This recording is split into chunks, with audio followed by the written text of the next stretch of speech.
Mic check.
Good evening, and welcome to today's regular meeting of the City of Mercedes. It is April 16th, it is 6:30 p.m., and I now call this meeting to order. Moving on to item number 2, establishing a quorum. We have Commissioner Garcia, and we have Dr. Commissioner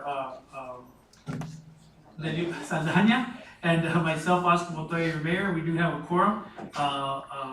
Commissioner Martinez has advised that he's stuck in traffic, and same thing with Commissioner Howe. Moving on to invocation, Commissioner Saldana, if you wouldn't mind, sir.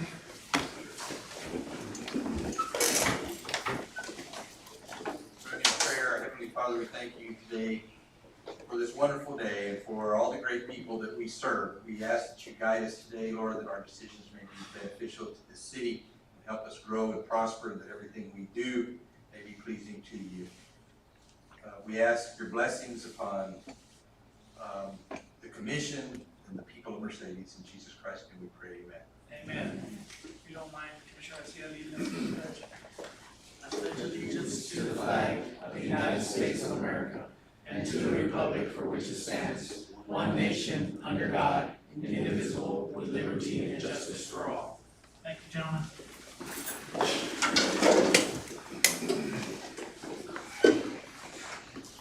Moving on to open forum, I believe we have a Miss Crystal Newton. Hi, Crystal. I was gonna wait patiently until you could get to me, if that's okay, I don't wanna interrupt. Or I can proceed, if you like. Go ahead, go ahead. Okay, well, hello, commissioners, so thank you for listening to me over here. I'm kind of in a bad place. I purchased a home here in Mercedes, and I found out that the home was considered historical when I applied for a roofing permit. Since then, I have had a lot of turmoil, a lot of trouble, and I have here a petition to remove the property from the district, the zoning district, because the city, the historical preservation of Mercedes, they've been gracious enough to write in a clause now to go ahead and remove it. Unfortunately, I couldn't wait around for that. I was afraid because they slapped me with a $2,000 fine. So I opened up a suit in court, and Judge Palacios, I made him aware that you guys have done this grateful thing to remove the property out of the zoning. And he says, go to the commission, talk to them and get it done. So I do have a copy of the petition that I've submitted, but unfortunately, it's not been put on the agenda, which I desperately need because I'm losing money, and I just wanna basically go simply to the city inspector and have apply for a permit. Crystal, and normally I don't interrupt, but No, I no, think you would be better served either being on the agenda, Here it is. because we can't discuss it with you, or we can't even talk to you about anything. Uh-huh, The way the law, the law is, that's why I'm not talking to you about the situation.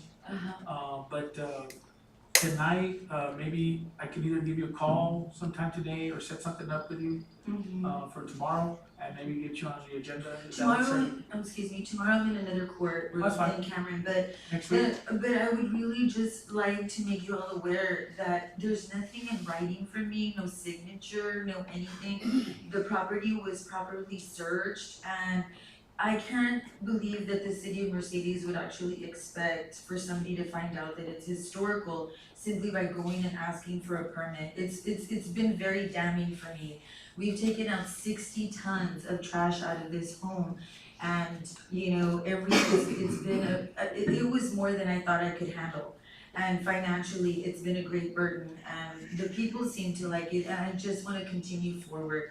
Like everybody else that buys a property and wants to fix it, that's all I'm asking for. So yes, I would welcome talking to you, and I do have a copy of the petition, I don't know if you want it now? Yeah, I'll get, okay, so, like, Thursday I'm available, Thursday, so can we set that up Yes. for real, yes? The secretary, you'll give her my cell phone? And we'll Okay, talk. great, Okay? thank you, I'm glad that you took me first, I really appreciate it. No problem, thank you, Crystal. Thank you all. Yeah, and I didn't mean to interrupt you, but I think you would be better served the other way. Okay. Thank you. Moving on to presentations. First item is item 6A, and that is for Mr. Juan Johnny Valdivia. If his family wouldn't mind standing up with friends. So, this is actually pretty special. So my brother and I, now my brother's deceased, but we studied under Johnny. I sucked, so I got out as fast as I could. But I did learn a few things that I used even as a cop, and I was very thankful for it. And the funny thing about Johnny is, whether you were in his class or in his school or you weren't, he still touched your life, and he always had a conversation with you. He never forgot you. That's, I guess, the point I'm trying to make. He never forgot any of us, and I think that's a really good thing. And to the family, we've talked many times, I think, in the streets, especially you, and we all know how people feel about him, especially myself. I don't know if anybody else has any stories about him. But I also want to especially thank Mando Saldaña also for always bringing Johnny to the forefront when he talks about his school. You know, Mando could easily, you know, makes this stuff about himself and he doesn't. You know, that's something also to be honored. So I think there's two people that we're honoring here through Johnny and the family, and I think this is really special. So I want to thank the family for being here. I want to thank you, Mando, for being a constant reminder of this. And then of late, I think, I don't know where Raul is. I never thought I'd see Raul as a black belt, but I understand he's quite the karate guy. So thank you also as well, Mando, for taking care of this for us and being here. I'm going to read this proclamation. Basically, it says office of mayor, but quite frankly, I would not do these. Just everybody needs to know that unless the commission agrees. And so this is all of the commission. And it reads like this. Whereas Johnny Valdivia was born on May 4th, 1947 in Alamo, Texas, and was a lifetime resident of Mercedes. And whereas Valdivia joined the Navy and entered active duty. When he returned home, he brought back the Kachu Kenbo martial arts style and began training students in 1974. Whereas the city of Mercedes recognizes the profound impact of Valdivia's Texas Kachu Kenbo Martial Arts School and their instructors in fostering physical fitness, personal development, and community engagement. Whereas Valdivia's Texas Kachu Kenbo School has demonstrated an unwavering commitment to promoting goodwill and making a positive difference in the lives of individuals affected by cancer, and has actively contributed to various initiatives aimed at raising awareness, providing support, and funding research for cancer prevention and treatment through its annual Texas Kachu Kenbo Memorial Tournament. Valdivia's dying wish was for his annual karate tournament be used to help raise money for people and families battling cancer. Valdivia passed away while battling cancer on November 17, 2008. And whereas Valdivia held the rank of professor under the Kachu Kenbo Association of America and was promoted to Grand Master posthumously. Whereas the South Texas Black Belts Association inducted Valdivia posthumously into the South Texas Black Belt Hall of Fame in 2022. And now, therefore, I, Oscar D. Montoya, Mayor of the great city of Mercedes, Texas, by virtue of the authority vested in me and on behalf of the city commissioners, Dr. Ruben Saldaña, Dr. Jacob Howell, Commissioner Joe Martinez, Commissioner Armando Garcia, do hereby express sincerest appreciation to Juan Johnny Valdivia and recognize his contributions to the community. Do hereby proclaim the third Saturday in April as Grand Master Juan Johnny Valdivia Day, and further encourages all residents of the city of Mercedes to join in honoring Grand Master Juan Valdivia for his service to the United States of America and his service to the community of Mercedes and karate in pursuit of training as many students as possible in Kachu Kenbo martial arts. Witness therefore whereof I have hereunto set my hand and caused the seal city of Mercedes to be affixed the 16th day of April 2024. Congratulations to Valdivia family.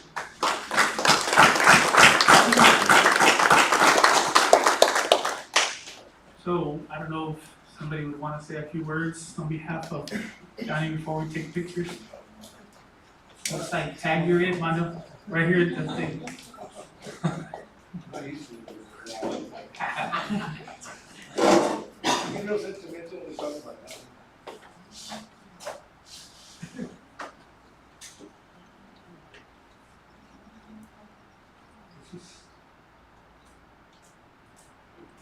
So great. He was a great teacher. And everything. He just was special, and that's why school is not my school. It's his school. It just wasn't for him.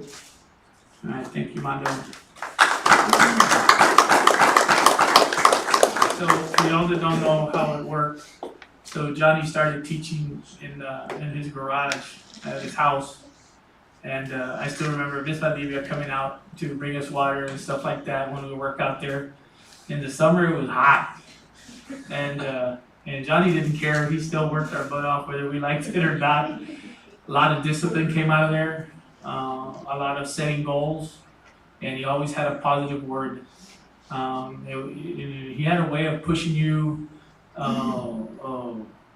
to a point of exhaustion and making it worth it. So I'm glad that you guys have continued the tradition. I know there's a lot of people still going to the classes. Last year's tournament was very, very large, and I hope it's a big tournament again. I'll invite the commission, if you all have time, we'll be there Saturday. At what time do you want us there, Armando? I would say like 9:45. 9:45, so we can do it at 10. So everybody's welcome, and I would love to be accompanied by the city commission, if you all don't mind, while when we announce this.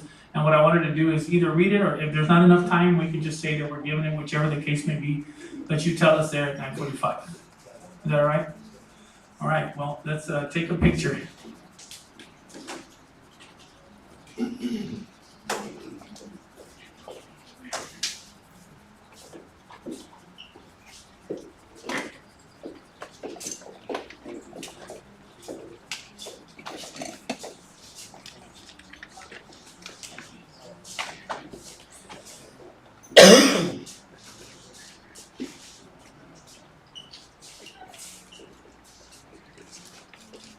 Ready?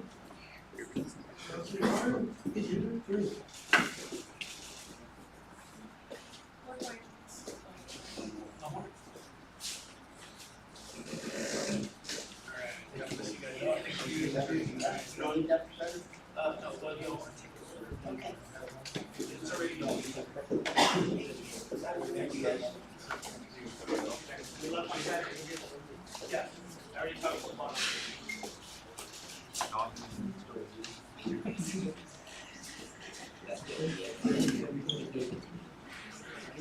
All right, moving on to item 6B, and that is a presentation, by the police chief and proclamation on our behalf regarding autism awareness this month. Chief, are you here? You want to come up? We have a team here. I see there's some shirts on.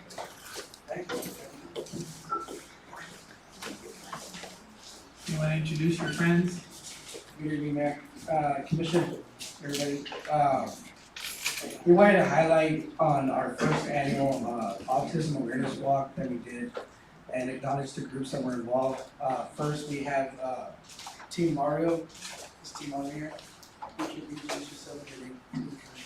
Hello, Commission. Thank you so much for this opportunity. We are so proud to be a part of it and want to extend our gratitude for your efforts to raise autism awareness, acceptance, and make strides and, of course, steps towards inclusion. So thank you on behalf of Team Mario, our families, and our community. We appreciate this. Thank you so much. Thank you. God bless you guys. We also have representatives from Devil's Angels. Hello. I'm his parent, so I'm here on behalf of Bevel's Angels. And we're also advocates of the autism community. And that's Bevel? Bevel's Angels. Alright, and who's Bevel? That's just something y'all came up with, or? No, it's a produce company, Bevel. Oh, But okay, it's cool. Bevel's Angels. Awesome, yeah, well, great. Thank you so much. No, thank you all. Thank you all for doing this. Mayor, Commissioner, City Manager. So this past Saturday, a couple of weeks ago, I pitched an idea to the team, and it had to do with the autism awareness. And that's why I have PD out here too, because they did a lot of the legwork, to be honest with you, about bringing everybody involved and picking out the location and all the legwork that happens behind these types of events. And I pitched this autism awareness walk. And to be quite honest, I have to give her a lot of credit too. She had a lot of involvement. My wife, she's a real advocate for autism awareness and other type of disabilities. So she had been questioning me a lot about that. I mean, are y'all gonna do this? Are you gonna do this? And also, it's another topic that we've touched with PD. with autism and the training that we have to give officers when encountering people with autism or other type of people that, you know, have difficulty communicating and stuff like that. It's important that we educate our officers, and we wanted to make the autism one for sure, one to really highlight and stand out. So we partnered up with the Mercedes Outlet Mall, and they really jumped on this idea with us right away. They got us a DJ. They put tents out for us. They went all out for us. They started marketing for us as well. And we reached out to DPS and local agencies around the Rio Grande Valley that came out and joined us. For being a Saturday at 9 in the morning, we already had people out there at 8:30 in the morning. That was pretty awesome because we had a lot of people also from Mercedes and people that were not from Mercedes that came out and really enjoyed it. A lot of them stayed after for the outlet mall. But what was pretty cool is the reaction that we got from the public, and that we continue to get from all these events that we always do. Mercedes always shows, and the people really showed up to this event. They liked it. We went all out. We got a couple of flyers. We get a lot of stuff. We did purchase something new this year, but unfortunately it didn't arrive on time. But for sure we'll use it next year. We did purchase a new patch for the police department, and it's already purchased. It's just it's back ordered. We haven't gotten it. I don't know if Mikey, can you see it? So that's our new patch starting for next year. We'll have an autism awareness patch. We will have that. And we're going to continue to highlight on this. There's a lot of learning from this that I have, and you know, it's just the training that we have to go through, and it's a subject that we do touch with our officers on how to communicate effectively. But promoting the acceptance and understanding is actually very, very important. And that's kind of what we touched on. We made a lot of good friendships with a lot of people that day.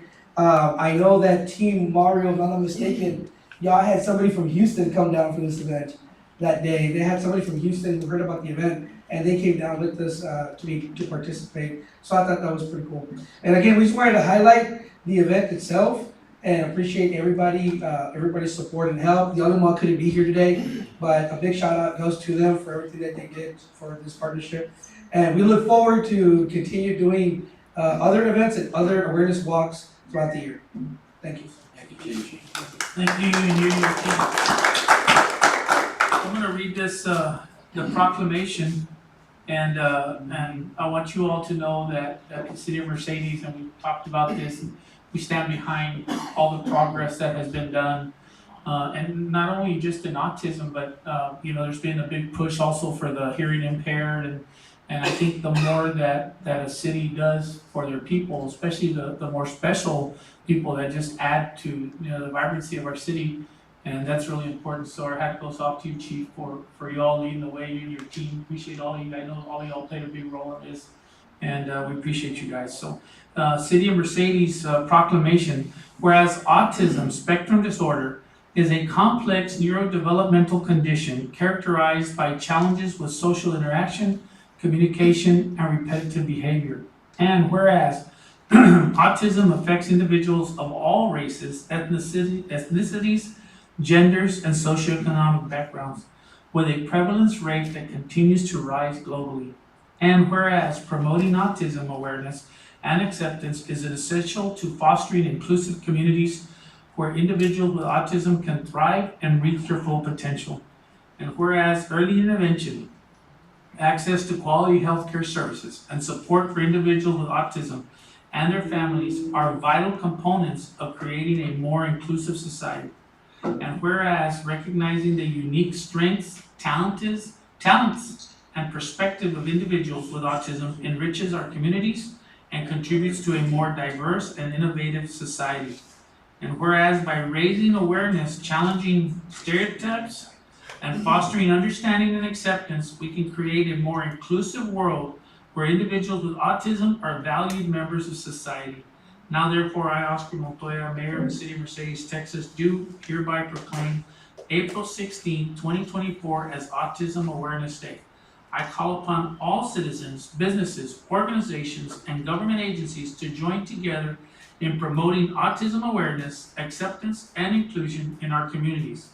Witness whereof, I have hereunto set my hand and caused the seal of the City of Mercedes, Texas, to be affixed this 16th day of April 2024. Congratulations and thank you so much for all that you all do, every single one of you. Thank you.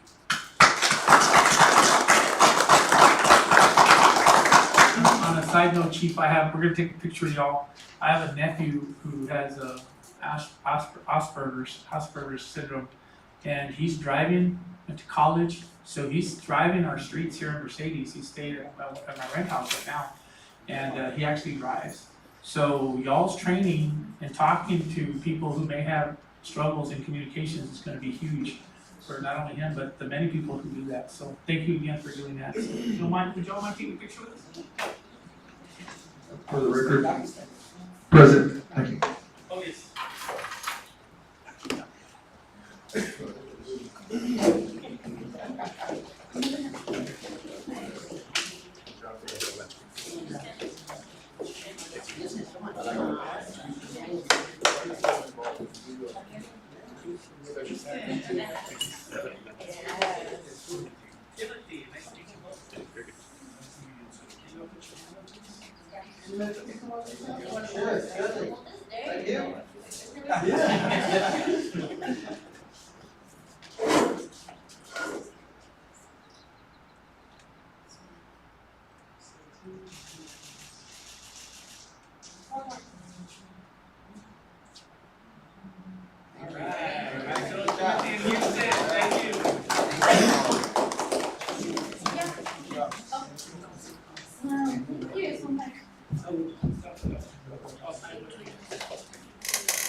For the record.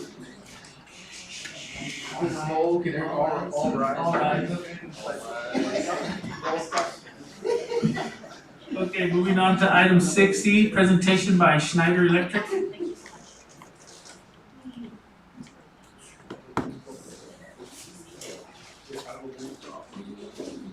Let the record reflect that Commissioner Howell is here. Commissioner Dr. Howell. Thank you. No theme music.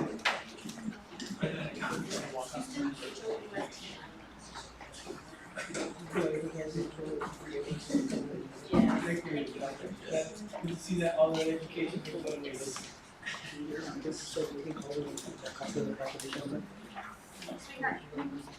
Thank you, Mayor. For the record, my name is Aaron Garcia, and I'm with Schneider Electric, and with me today is David Smith. He's our subject matter expert for our water wastewater division.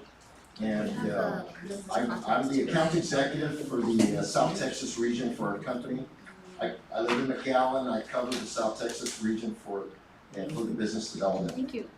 Several months back, we visited with Mr. Bettis and asked him if he'd be open to us coming in and taking a peek at the city to understand what some of your goals, vision, some of your needs were. One of the main objectives that Schneider does is in our projects, we look for projects that we can help identify operational and maintenance and utility type savings to help pay for projects that the cities, school districts, counties that we work with to help offset the cost or actually pay fully for the project. So what we did is we did a preliminary audit of the city facilities on for the water and wastewater.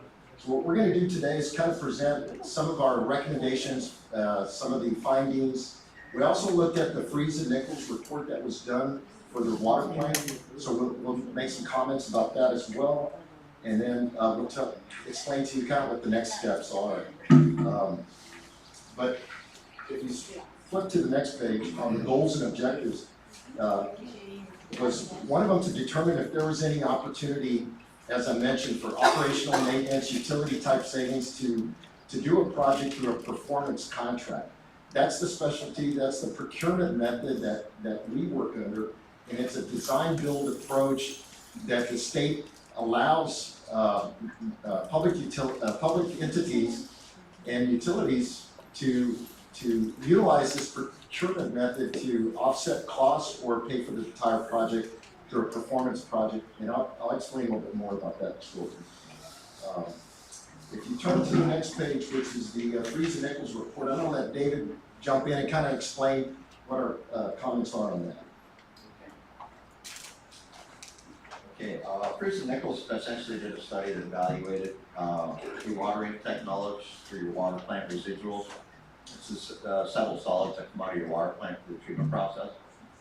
And currently, you're using a dewatering box. It's a temporary measure. You're spending a lot of money. You're spending $400,000 a year on disposal because it doesn't dewater very well. So you're really paying to get rid of a lot of water and a little bit of solids. So there's been a need for a while to replace the dewatering technology. So you got more solids going to the landfill instead of water. And so they evaluated several of the prominent types of dewatering technologies: belt filter press, centrifuge, disc filters, screw presses. And they did an overall evaluation to determine the efficiency of those machines, what the percent total solids is, because the higher the percent total solids, the less you're going to spend at the landfill. That's what it translates to. And they did some operational cost savings and then overall cost savings because you're doing basically dewatering boxes, the decanting operation. It looks like the total combined savings, on an annual basis, about $371,000 a year. And by going to a new technology, you can use those savings to essentially pay for the new technology. So it's probably like a 10-year payback on the project. And here's just on the next page, water fuge, centrifuge solution. As far as the technologies that were evaluated, it had the best performance characteristics as far as lowest water use, driest cake on the discharge, which is what you're looking for. Relatively low polymer use. I guess the negatives are it's driven by some pretty high horsepower motors. It's run for a short period of time, but relative to other dewatering technologies, it consumes more energy. But the energy use overall relative to what you're doing today is insignificant compared to the disposal costs. So the other technologies are all good. I'm not opposed to any of them. I've used them all. There's one technology on the next page that didn't make it.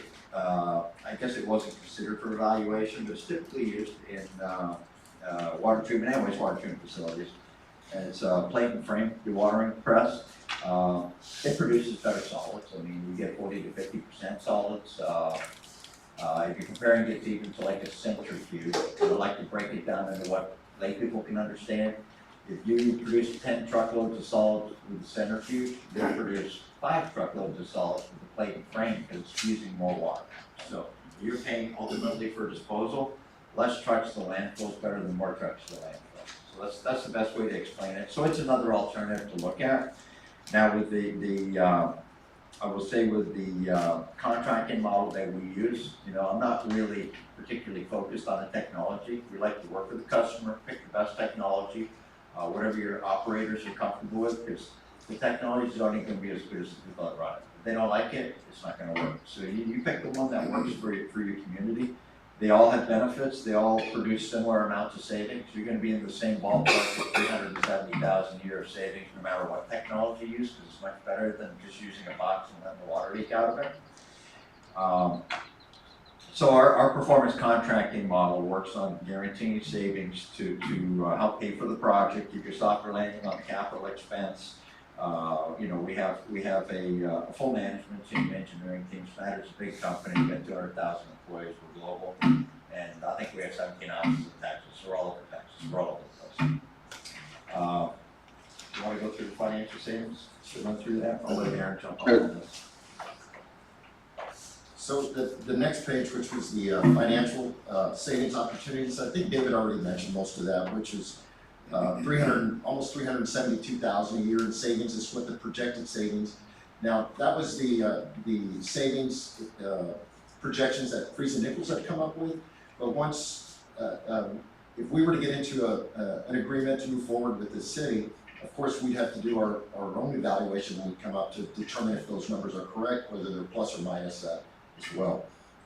Similar to when you go to a doctor, the doctor's going to have different, they're going to want to start you. The savings, over a 20-year period, you're looking at $7.4 million based on that projected number. The reason I put that over 20 years is typically most cities go out for for a loan to pay for the project, and they're usually 15 to 20-year periods. So if, depending on what the project costs, most likely, I mean, just on a high level looking at this, the city's gonna be net positive, quite a bit of money moving forward with this project. When you say that positive, you talking about year one, or you're talking about 20 years, or? Probably year 10, you're looking at, and I know approximately what the project costs to build a lot of these jobs. Year 10, you probably go positive, and after that, you know, you're basically not making money, but you're saving money, right? And in your experience, we're at break even for those 10 years, or is it? Yeah, well, for you're using the savings, so if you're generating $370,000 in savings in 10 years, say the project's $3.7 million all in installed and built, that's a 10-year payback, okay? Then after that, the other 3.7, after the 20-year period of time, you could set some aside because equipment only lasts so long, right? You're gonna have to do a recapitalization at some point in the future. But it gives you a project that isn't just straight, hey, I've gotta go borrow money and I have no way to pay for it. It helps you when you're going for the loan, when you have a performance guarantee that says, okay, we're gonna guarantee this amount of savings, so you can use that to basically monetize those savings to pay for the bond, or through the financing. And Schneider also helps with financing. We don't offer financing, but Schneider has a lot of relationships with banks and grant agencies, if there's energy saving grants and stuff that are available through the power company or whatever, we help assemble all that to help soften the cost of the capital expenditures. A quick question, could this plant be, operated through solar power? You could add solar to it, that's something solar, Schneider does, are very big. I mean, there's opportunities of adding solar if you've got space. You're kind of space constrained at that plant. But if you've got parking areas, we've done shaded structures like you have out here, and you put solar on top, there's a variety of places to put solar. But if you got more space, like you got space over at the wastewater treatment plant, it'd be much more receptive over there. Solar, you can put it back into the grid, so, and we can make that, not a revenue source, but it helps save money. Yep. There's a lot of grants available for solar right now as well. Now, the current opportunity for solar right now through the federal government is a 30 to 40% tax credit that we've been supporting quite a bit of our customers on. So if the project is let's say a $5 million project to put in solar, and typically it's going to be a good payback on a wastewater plant, we're seeing the payback that the federal government will give you is 30 to 40% of that $5 million. You're going to recoup that from the federal government as a tax credit. So those are something that if we were to get into a contract with the city, we can evaluate that and That would see. be roughly about, what was the total, you said, of the cost there? Oh, I said it, just threw out a number of them. Let's say if it's a $5 million project for us, we just put together one for the city of Eagle Pass, for Eagle Pass Waterworks, for their wastewater plant, and it's coming out, two different options, but roughly about $5 million. So if it was like 5, then we would say you have a solar, like 1.5 or something like that, 1.3. Right, you get reimbursed through a tax credit for that, so that's a good opportunity. Now, we did look at the wastewater treatment plant. We'll just talk real briefly about what our findings were there, and I'll let David talk. Yeah, I went through both facilities, and just so y'all know, I'm a professional engineer, and I've been doing this for 35 years. I'm also licensed in the highest levels in multiple states, and I operate water plants and wastewater plants. I've been doing it a long time. So I tend to water plants, and I do it pretty quickly, but I've seen so many different plants, I usually spot what's wrong with the plant. And so when I look through the wastewater plant, overall, I mean, it's well run. You just have old equipment. The grid system needs to be rehabilitated. When you got grid that passes through the system, it creates wear. All that abrasive material that goes down on downgrading equipment, it creates more wear. So it reduces the life of your plant. So by not fixing one thing, those troubles are going downhill and they're affecting all the downstream processes. So you got that going on. So if you don't fix it, you will sooner or later, in that you're going to be replacing pumps that are wearing out too fast. The UV disinfection system is 12 years old. That's about the life on those bulbs. So you're probably into a total replacement on your UV system. You could go and replace bulbs, but it's more than bulbs now. The system technology is upgraded, they're more efficient now, they've got gel wipers on them, so they're self-cleaning, they're less maintenance. So you probably want to look at putting in a new UV system. And then you got a bunch of missing parts on your oxidation ditches. Those are your treatment ponds that egg out there, and you got surface aerators, they're missing baffles, they're missing parts on it. So it's reducing the efficiency and the capacity of your plant. Frankly, your plant's probably rated at a certain NGD. It's not gonna be able to operate at that because there's too many pieces that are ineffective. So to maintain your permitted capacity, these things need to be addressed. They're not difficult to do, but it takes money to do it, and you probably gonna have to start budgeting for it. If it's something you want us to look at, clearly we can do it. Typically, I like to focus on projects with payback. These ones here cost you money, they don't have payback, and the fact that you're gonna have long-term maintenance savings, but it's a capital expenditure, if you haven't budgeted for it, then you probably need to start budgeting before you get a failure at the plant, because that's really problematic. And then Aaron's gonna go through our procurement model and how we work with this matter. Yeah, so the next page is what we call the investment grade audit phase, which would be the next step if the city decided to move forward. We've already been, we've gone through the procurement and selection model through TIPS, the interlocal purchasing system, which y'all are members of. So we've already gone through the bid process, and through your membership, we can get into an agreement to move forward into what we call the investment grade audit is basically the design phase. Just like if you had brought any engineering group together to come move forward to put together the plans and specs, that's what we would do as a design. We produce a turnkey project where we do the design, we do the project management, we implement the project, we bring in we subcontract all the different scope of work. It's all done through us, so you have one accountability, which is us. There's no pointing fingers. So that's the nice thing about this model. And the other big plus about this model is that it allows, like I mentioned earlier, it allows the utility, operational maintenance savings to help pay for the project, and we guarantee that those are gonna happen in our project. And then every year, we do a measurement verification to make sure that we're hitting the mark. Let me add on the investment grade audit, the goal here is, and we're here presenting to you, is we'd like to move to the next stage, which for us is an investment grade audit, which we do design. The end product of that investment grade audit is, we're gonna essentially give you, our findings of the audit, we're gonna give you a firm fixed price for construction, and give you an executable construction contract. So that's our model. We do the design work. Our intent is we're not an engineering firm per se. We're not an engineering firm that does design drawings, turn it over, then you put it out for public bid, and then you get a construction company and somebody's got to manage it all. We're a turnkey organization, so we do design build, and it's permitted under performance contract law in the state of Texas. So essentially, we do the investment grade audit. We do it at our expense. There's an exit fee. If you decide, we build you a project here and you don't want to do it for whatever reason it might be, you got to know your expenses because it's written in the investment grade audit. It's a portion of the cost. It costs us actually to do it. Typically, if I outsource engineering, those are the costs I tend to recover. My costs and my team's costs. We all work for Schneider, so we usually don't burden the IG with those fees. So it's a lesser cost than if you hired an engineering firm. And many times engineering firms do design work, you don't execute the work. And you still got to pay the engineering fees. So we're about half the normal engineering fees, so there's less risk to the city. But what you get is a turnkey executable contract at the end of the IGA. And if you like what you see, you know what you're gonna get, you know what the guarantee is, you get the cash flow analysis on it, so you know what the payback's gonna be on it, and you know what the guarantee is. So if you like what you see, then we move through into construction. Just wanted to clear that for you, thank you. The good thing about this particular model and considering moving it through TIPS, interlocal purchasing procurement method, is that I believe y'all been talking about doing this project for some time now. And every month you're losing a lot of opportunities, so this would probably cut 3 to 5 months off of doing it the traditional way.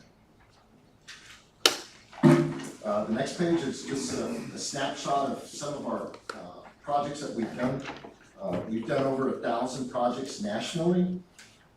We've been doing performance contracting type projects over 30 years. We got over 55 plus clients that have done multiple projects, phases with us. We've got 15 offices in Texas. Our local office here that houses our service group is in FAR. The next one is up at Corpus Christi, San Antonio. So basically almost all the major cities we've got offices at. We've been ranked the #1 company globally in the world against all our competitors for the last 3 years in a row. And then on the right side, you'll see some of the local government projects that we've done from cities to counties. We've done many school districts as well, but the schools, I didn't put them on here. On the right side, you'll see the annual savings is the annual guaranteed savings for these projects that we went into a guarantee that they would save on an annual basis. So in closing, basically, y'all got some good options that we looked at. There's several different options you can consider. We're offering a good opportunity here to start to put this together and actually get this in moving in the right direction for the city, and to reevaluate maybe 2 or 3 of the different options that were already looked at and qualify which would be the best one to move forward with. With that, I'll open it up to any questions.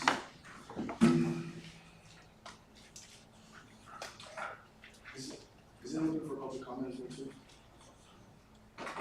It's a presentation. What's your normal time frame for the audit? For this one, it'd probably be 120 days. It takes 3 or 4 months to put it together. It depends whether you want to do a pilot, if you want to look at a plate and frame, I'd probably pilot it and make sure that it's an appropriate piece of equipment for your actual waste stream. Because you pilot a lot of other ones, I'd hate to say things, it does certain things and it shows up and it doesn't do it. I'd rather test it out before you buy it. So probably 120 days. It's a relatively simple project for us, so it shouldn't take a long period of time. And we've got a lot of in-house PEs. I mean, Schneider's got a lot of engineers. We've probably got 70,000 engineers in the United States, so there's a bunch of us around. I have a quick question as well. Overall, I look at our dire situation, with the wastewater plant. Yeah.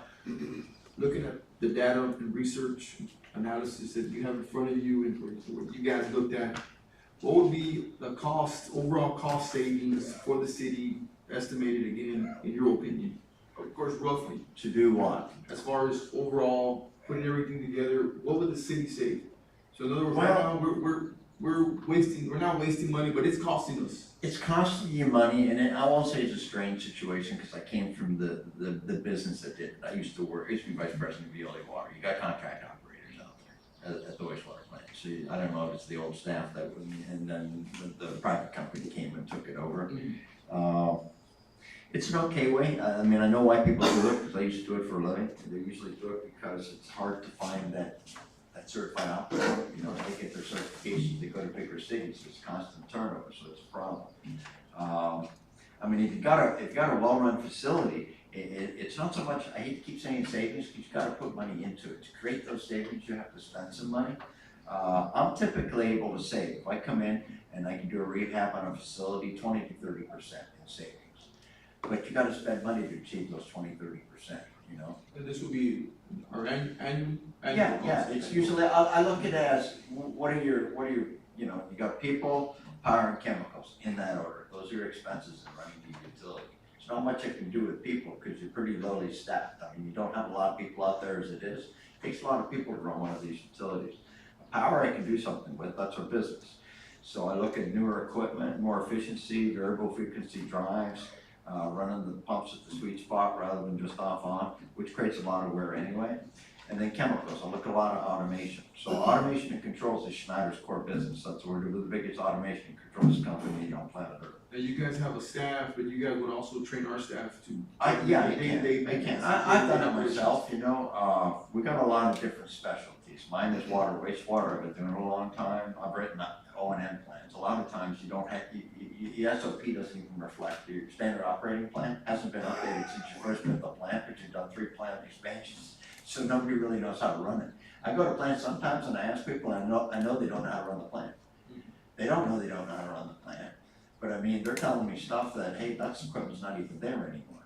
You know, your plant's been upgraded, you've changed technology. So sometimes it requires retraining your staff, rewriting your process manuals, and then reintegrating the staff into it. So it's not always just equipment related, there's inefficiencies because you lost a lot of institutional knowledge, and a lot of retraining, and that's tough to capture. You got somebody 30 years and they leave, you know, it's hard to capture that back, and that's why usually a lot of people outsource it. They've lost their institutional knowledge, and now they need an expert firm to come in and run it. You're paying a premium.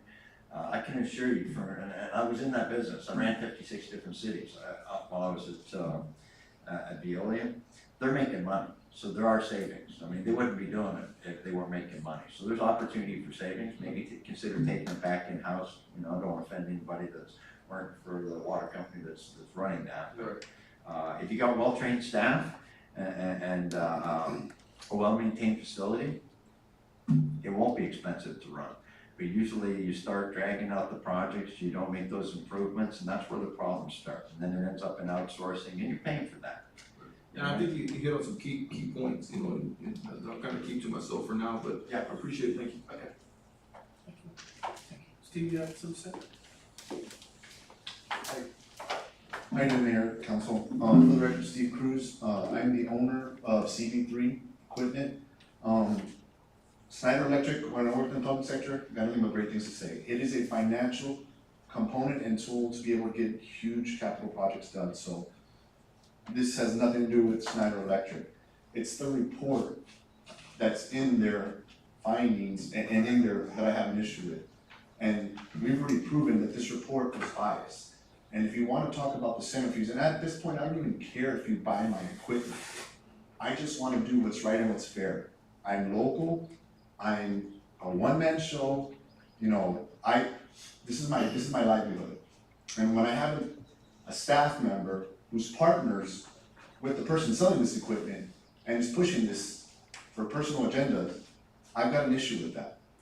Now, you want to talk about energy efficiency, because that's what Snyder Electric is about, energy efficiency, right? Finding those savings.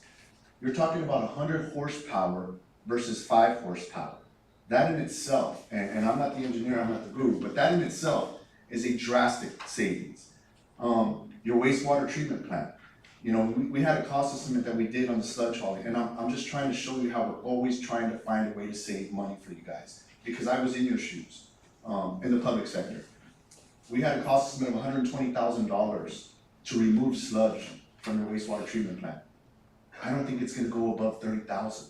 That's how much we're trying to save you guys and show we're here for the right reasons. We walked that plant today with your operators. We talked about the rotor system. The rotor system are outdated, and I like that you hit on that. A lot of that equipment there is outdated equipment. You're gonna bring it up just to keep pumping money into something. It's like a vehicle. When you keep on taking it to the shop, at some point you gotta say, hey, we gotta trade this in for a new one, right? We've got modern technology that actually qualified for a green funding grant through Texas Water Board of Development in the city of Donna for $2 million on aerators that we actually are putting in Donna, we have in La Jolla, we have in Mission. This is all new technology. And like I said, at this point, I'm not even trying to push my stuff, I'm just saying, I'm asking, and I've asked this multiple times, do it the right way. When this is being pushed in different angles and trying, okay, well, let's try to do it this way, or let's try to, I've offered to finance the equipment. I've personally offered to finance the equipment. Now, I think this is a great thing because you can do a lot more. They have a lot more capacity to fund bigger projects than I do. So I agree with the approach. But we've offered that as well too. And now I find that this is coming in here and being thrown in here as a recommendation. I don't think it's right, I don't think it's ethical, and it's borderline riding that fence. So that's all I have to say. I just ask you to make the right move. Thank you. Thank you, Steve. So I have a, moving on, thank you, is that it?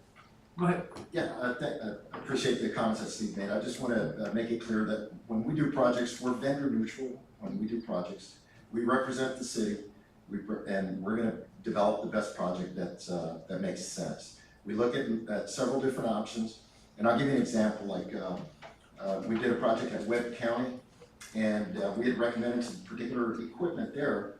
The two best options that we had recommended, and the one that we were mainly pushing had about a $13,000 difference or additional savings per year that they would have acquired by using that equipment, but the city felt that there wasn't the local service available there in Laredo because that particular manufacturer, the closest guys to them was in San Antonio. So they took the hit of losing that $13,000 opportunity. If that's what our customer wants to go with that option, we got no problem. We're not gonna push you on any particular equipment. We're gonna look at what's best for the customer and make that recommendation. But at the end of the day, you guys make the decision. Thank you, appreciate it. Thank you, sir. Okay, thank you. Moving on to, item 7, consent agenda. Mayor, make a motion to approve. I have a motion by Commissioner Garcia, Second. second by Commissioner Dr. Howell. All those in favor say aye. Aye. Aye, all those opposed, same sign. Motion carries. Moving on to item 8, management item, present, discuss, consider, and possibly take action regarding preventive care management, by attentive. Hello, good evening, commissioners, Mayor Montoya, good evening, and Mr. Bettis and staff. My name is Melba Figueroa, I'm an insurance broker, and I'm here to present a product, and with me, I have Dr. Ron Cavazos. He's a former superintendent of one of the largest school districts here in the Valley. And on Zoom call, we have a couple of people on Zoom. It's Colby Miller, who is also a broker partner with us in the San Antonio area. And last but not least, it will be Josh Kirkland. He is the president of Attentive, and he would like to speak with you about this wonderful tax savings program that is coupled with his wellness management company. And this program that he's going to talk about can save the city around $70,000 a year. So with that, I'm going to go ahead and turn it over to Josh, if everybody's okay with that. All right, how about a quick audio check? Can everyone hear me okay? Yes, we can hear you. Okay, great, thanks. I appreciate the time. For the record again, Josh Kirkland, I'm the president of Attentive. We are a company based out of Alabama. Our footprint is nationwide. We do business in all 50 states with a myriad of companies, both large and small. And just briefly, I would love to give you a snapshot of what we do, what we try to accomplish. And then if I'm not mistaken, Melba, everyone has a packet of material, and inside that packet, I want to hit some highlights of some of the things that I may, express verbally today, but I just want to make sure I key in on some key points in a slide deck. But again, the name of the company is Attentive. It's very simple. We've been around since 2016. But to grow as fast as we have and as far in terms of a footprint in that short of time tells you a little bit about the product that we're offering. It's primarily designed to impact your employees' mental health, physical health, and then of course there's a financial component there and their fiscal health, right? With the basis or undertone with healthcare. And the other idea when we talk about benefits and when we talk about instituting or guiding maybe a new offering, I want to kind of give everybody some ease here to say it's very low disruption, very high impact. Nothing has to be changed with your current offering. This is merely a value add or like a bolt on to something that you already have. Kudos to those that have already designed your current medical package and your benefits package. They put a lot of hard work into that, and it would not be fair for me to come in and say, we need to change something. What I'm merely asking is that we take a look at, can we add something to it and get a very robust ROI? So I wanted to make that point because sometimes that starts to get people a little bit weary when we talk about benefits in general. Since the Affordable Care Act came out, the idea has been to create more affordable care. But the reality of the situation is the cost of benefits continues to go up and the health of individuals continues to go down. And the reason for that is because we're not, as a nation, we are not centering on the focal point, which should be behavior modification. How do we get healthy? How do we get sick people healthier? How do we keep healthy people healthy? We can, and all of that taking into consideration cost, right? Because in your world, in my world, in the world that I live in professionally, everybody pays attention to cost, right? How do you contain cost? Well, the primary way that most people contain cost is they adjust the plan design. They manipulate a copay. They raise a deductible. They do some things to the plan, but that really doesn't center into behavior modification. So remember, that's what we're trying to center on. And we do that in a couple of different ways, okay? We do that very proactively using artificial intelligence, where our program actually seeks out through digital therapeutics maybe some of the more unhealthy parts of the population. In other words, I'll throw a stat out there. About 10% of the population, employee population, make up about 50 to 70% of the overall healthcare cost. So we've got to pay attention to those folks, right? That's not everybody, but that's a few folks. So we want to give them a shot at something that can get them healthier through chronic care management. That's a component of our program. It's in some of the material that you have. And then there's also this idea of preventative care. That's keeping healthy people healthy. And how do we do that? Through a myriad of benefits that we offer in our plan, in our program. And everybody has access to this that wants to participate. This is a participatory program. But the more people that participate, the way we've architected our plan, through codified Treasury regulations, some of which you may be familiar with, some of them you may not be, Section 125 cafeteria plan, also a 1.105-11 of the IRS code, which is called SMRP. It's a SMRP document, okay? The value of the plan is sort of twofold, okay? It creates a platform for, like I mentioned earlier, mental health help, also physical help in terms of preventative care, and then this idea of fiscal help. Well, what do I mean by fiscal help? Well, the businesses that choose to implement our program, I will say this, I'll kind of let the cat out of the bag. This is all completely funded through tax savings. You'll want to know that, you'll want to underscore that, and you'll want to know that this is not something that will hit the budget, okay? It won't hit your budget, and it won't hit the employees' budgets that decide to participate, because it's funded through a tax savings through those codified Treasury regs that I was talking about, Section 125 and SMRP, which stands for Self-Insured Medical Reimbursement Plan. Those are three separate plan documents. So what's in it for the city of Mercedes? So when Melba talked about the overall figure of about $70,000, for every person that participates, we're going to reduce payroll taxes by running this through a Section 125 cafeteria plan. We're going to reduce those payroll taxes by about $590 per person that participates, okay? We already know that we're going to get pretty healthy participation, because not only does the employee get a shot at some additional benefits that I haven't really mentioned them specifically, but telehealth, some facial scanning recognition to talks about their glucose level or blood pressure. Maybe they don't feel good. And you may have some of these types of services, but there's an allocation of cost usually associated with that. You may say, well, we have telehealth. Well, does your employee have to pay a copay to utilize it?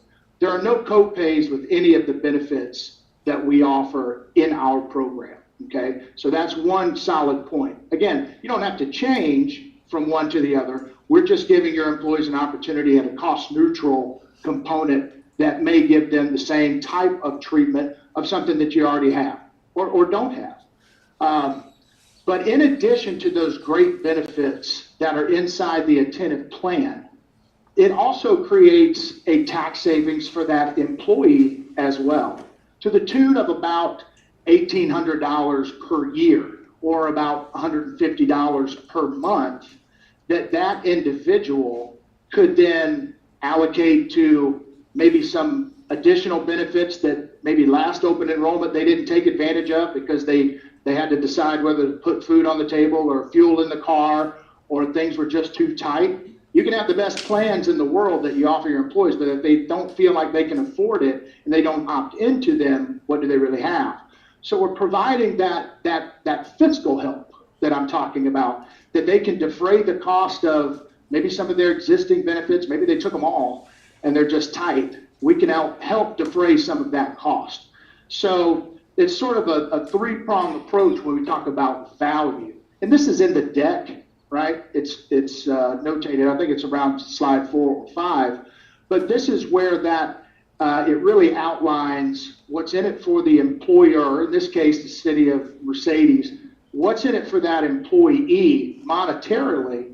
But then on further in the deck, it talks more specifically about, what those program benefits are. And so what I can do, if you would like, is just very briefly kind of discuss some of those plans, right? The program benefits. Telehealth, everyone knows what telehealth is. There was a 35,000% increase in telehealth usage since COVID-19, right? We were sort of forced into that virtual care environment. Good news is we've been doing that since 2016. So finally, we were talking about a value proposition that everybody came around to and said, oh, there must be something to this virtual care, type of an approach. We have a full-blown employee assistance program, okay? And all of this is part of the attentive plan, all of this funded through tax savings. So full-blown is employee assistance program, which is designed to help the employee grief counseling or any other types of counseling. Maybe they just need a bill of sale or some legal documents. There is a monstrosity of content in there, accessible 24/7 for every employee, their family, and if they have children, those are also eligible to take advantage of this plan, okay? I mentioned some facial scanning technology that's part of that plan. So if you're feeling a little off and you want to know, man, maybe my blood pressure is a little high, could you get to a cuff and see what it is? Maybe. Do you have something in your desk drawer? Maybe. If you don't, you do have access to it with your little computer that everybody has generally in their pocket, their phone, AKA the phone. It takes a 30-second scan. It talks about glucose level, talks about, are they in AFib, blood pressure, circulation, heart rate, a lot of different things. So go back to that chronic care segment of employees that I'm talking about, right? That 10%. So in your case, you've got 10 or 12 employees that are probably falling into that category that maybe measure those types of things all the time. They've got a device at their fingertips. Freedom 365 is a benefit that we offer that is really an addiction recovery program. A lot of times people don't want to go to HR. As awesome as HR is and as good of a job as HR does, it may not be the first place an employee is going to park and have that conversation. So they have the privacy of maybe getting some help that way. If there's also a 30-day relapse protocol built in there as well. That's usually geographical, but it's part of our program. We see a lot of adoption in that. We have an exclusive partnership with the Mayo Clinic. The Mayo Clinic, I think, if you haven't heard of the Mayo Clinic, it's pretty much a staple in terms of cutting-edge technology and just overall human health. And we have an exclusive partnership with a myriad of programs that they offer that all of the employees of the city of Mercedes would have access to at the drop of a hat, right? And that's modular in nature, and all of the back-end content on the portal around health, around diet, around exercise, around coaching. All of that is Mayo generated. So, in short, what we are asking is that the city of Mercedes, partner with us, with Melba Colby, and offer an opportunity to the employees of the city of Mercedes to actually take advantage of a program that really does provide more affordable care. And it does it in two different ways. One, it gives them, like I said, that suite of benefits that they can take advantage of 24/7 at no copay, right? So they're insulating some of their own dollars that way. And then secondly, creating that additional tax savings for each employee and for the city of Mercedes, so that we can really focus on not only mental health, physical health, but that fiscal health, right? To have more affordable care. And that's what the Attentive Plan is designed to do. Now, the process is very simple. When I talked earlier, I talked about low disruption, very high impact. I believe on slide, I believe in your deck, it's slide 22, but it talks about the process, and it's very simple.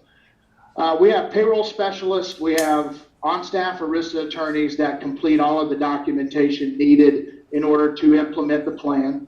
So you would say, yes, this sounds good, we would like to take advantage of this, or you would say, well, I would like to see what the proposal would look like for us before I said yes, or before we said yes. Either one would be fine. What that proposal outlines is if everyone participates, and we will see a high percentage of participation because it costs them the same whether they participate or not, right? Because it's funded through tax savings. So if you've got someone that earns a particular dollar amount on a monthly basis, if they participate, they're actually probably going to earn more because of that tax savings that we're generating, okay? But so we're going to see high participation just by virtue of that fact alone.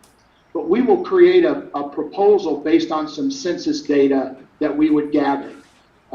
We would gather basic data like employee, it doesn't even have to be specific. It could be employee 1, 2, 3, 4, or 5, but employee name, their annual wage, their filing status, both federally, state, what their pre-tax deductions may be already. And that will allow us to understand what each person's, what we call a post-tax allotment, or in other words, how much of a tax savings that each person will have.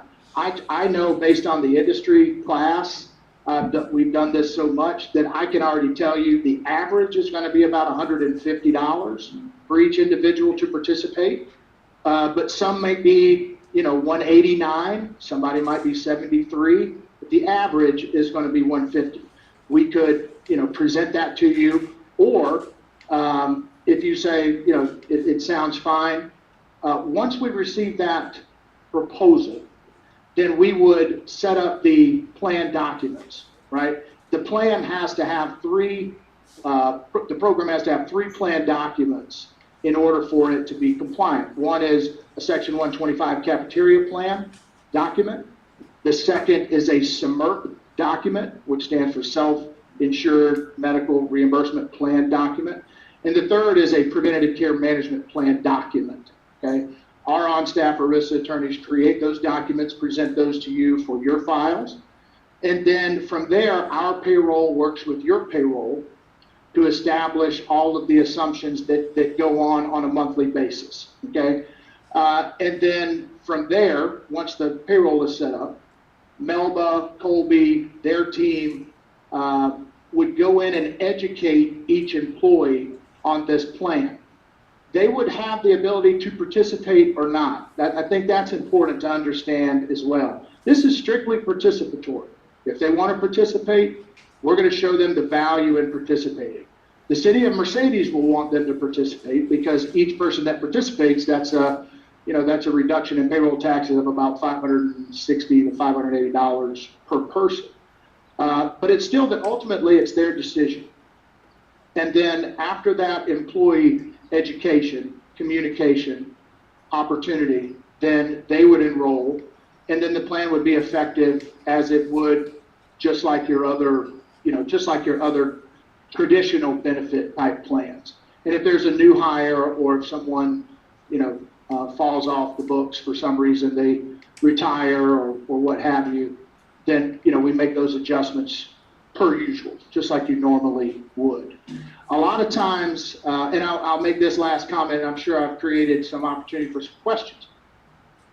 I heard the gentleman, I can't see because it's so far away, but I heard the gentleman talk about retention.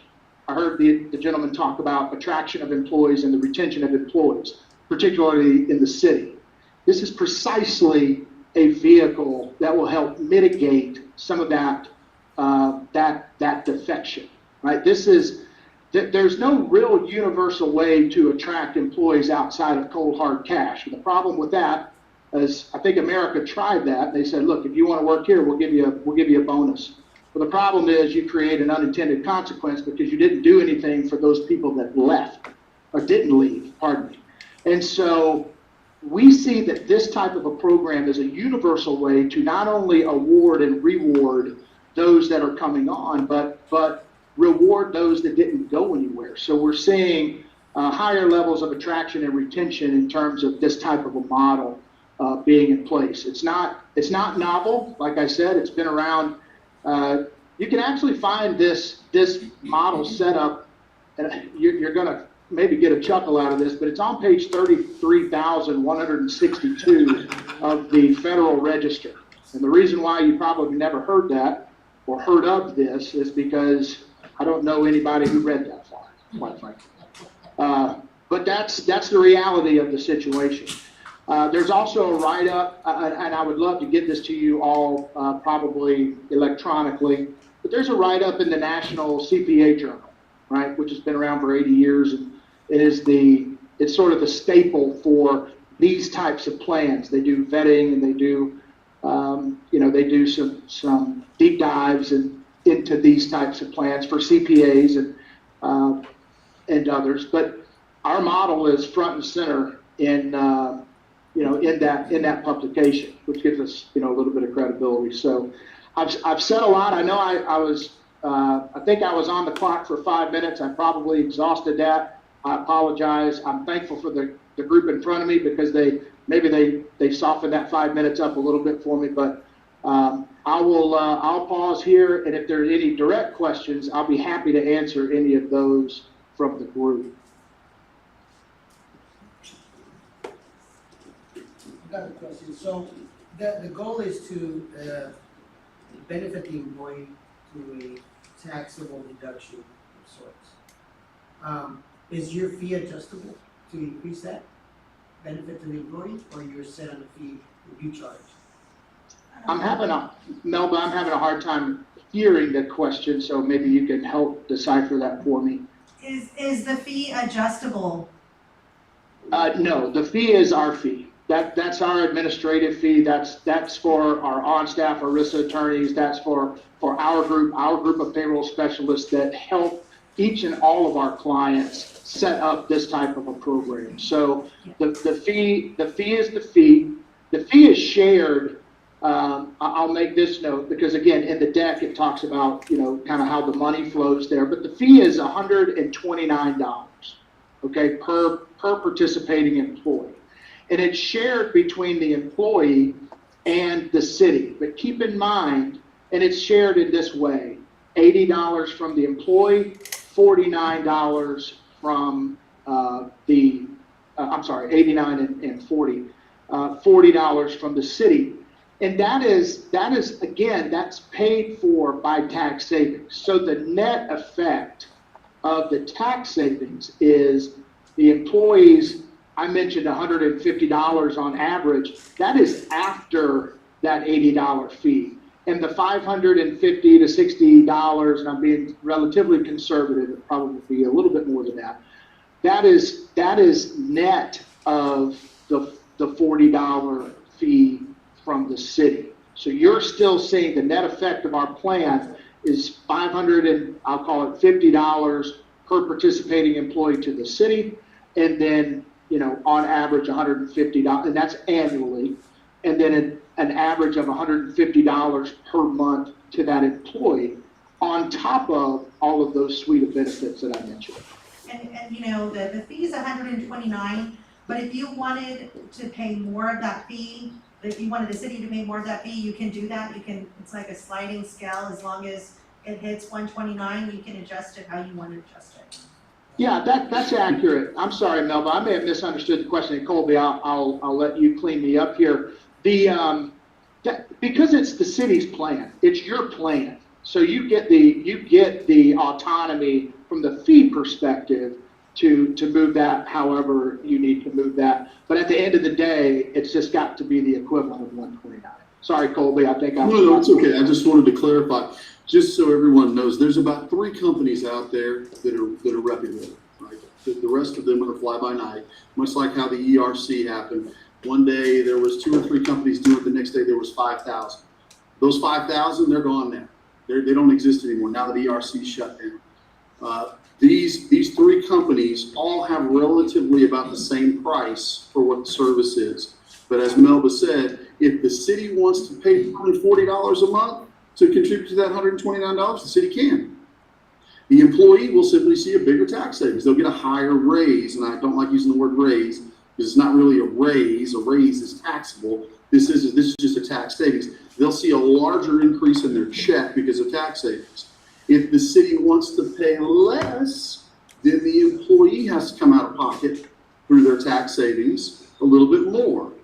So it comes down to, the city want really, really happy employees, or does the city want a little bit smaller in a tax savings? But either way, it's a win-win. Yeah, well said. So how will this help our employees? Let's say, for example, if we already have Colonial or Aflac, and they're already administering the Section 125. Okay. Yeah, that's it. Oh, go ahead, Melba, if you want to take that. Or- I'll answer just a bit of that. So this is not, this is a wellness program, and usually you have your wellness programs attached to your medical insurance. But this program, it hits every employee and dependent in their household, regardless of whether they're on the insurance or not, whether they're paying for the medical insurance. So your child who might be on Medicaid or might be on another insurance or don't have insurance, they can use the Teladoc service, or you can use it for them. You know, that the mental health benefits is part of the Teladoc services. So anybody in your household can call if they're grieving or if they need counseling. And so this benefit, usually like you have wellness, a wellness benefit if you go visit the doctor, like with a Colonial plan, you get your annual physical, you'll get a $100 benefit. Well, this doesn't give you a cash reimbursement. It's nothing like that. This is a wellness benefit that you usually kind of see under health insurance, but this benefit would be for everybody. But this